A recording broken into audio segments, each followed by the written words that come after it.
Some people say you need to cross them. Some people say you don't. You know what? What do you do? They're both on a center point. Yeah.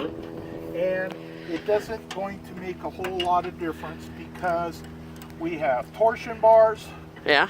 And we have a very close center point of hitching. Yeah. Now, okay, I take them up tight and just give them a little half a turn.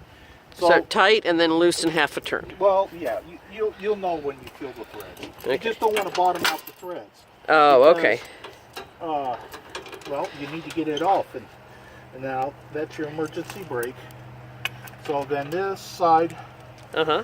Okay. Now, like I say, some people say you need to cross them. Some people say you don't.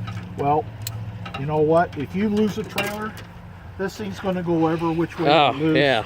And if you do it right, you don't ever work. So, yep. I don't cross them. Yep.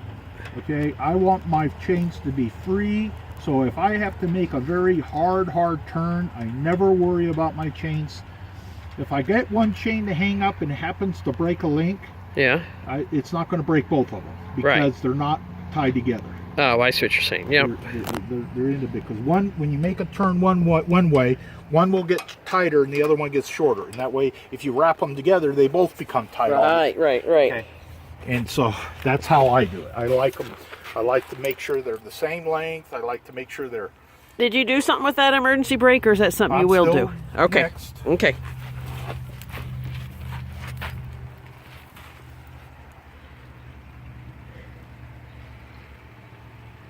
I've already checked it, but this little cable has a box up underneath here. I've already checked it. Okay. And you don't really need to see it right now. Okay. Anyway, you just got to make sure it's in the plug. It's simply if something happens and it unplugs and you have the battery hooked up on the, if you got the, we'll do that. Okay. Here. Make sure the battery's, is that power it? No. Okay. Yes, the battery on the trailer runs the emergency electric brakes. Okay. So if this thing came loose. It's like a dead man switch. Exactly. Okay. And again, it goes right here. Yep. Just screw it up enough to, just like any of these things I use. Yep. So anyway, you just all the way up, you know, just enough. That's fine. And you need to let sure, and you need to make sure it's free, because if you make turns, you don't want it. You don't pull loose. Stopping your. Well, you don't want to burn up your electric brakes. Yeah. Okay. Okay. Now, I'm not ready to do this. Yeah. But when you do this cord. Yeah. Because it's long, your wonderful little. Oh, you like my S hook there. Yeah. Anyway, it goes right here. Yep. And now that holds it off the ground. And then that. And then this will plug in, and this is the top, and it will just plug in. Okay. When you plug this in, it will start immediately charging the battery. So that's You're why not quite ready I'm yet. not ready. That's a step that we'll do at the end when we go around and test the lights. And we'll do that in a little bit. So far, and then this is a good time. We already know we've cooled up. You just reach in. Uh-huh. Have you turned these off? Well, yeah, but you can do it. You just reach in. Yeah. And turn it clockwise off. Clockwise off.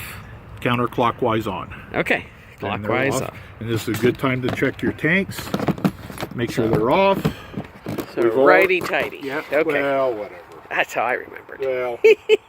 Okay. Clockwise tight, counterclockwise loose. So where does that wire go to? For the brake? It's not a switch. There is a switch under here. Oh, There's a switch Okay. in the frame.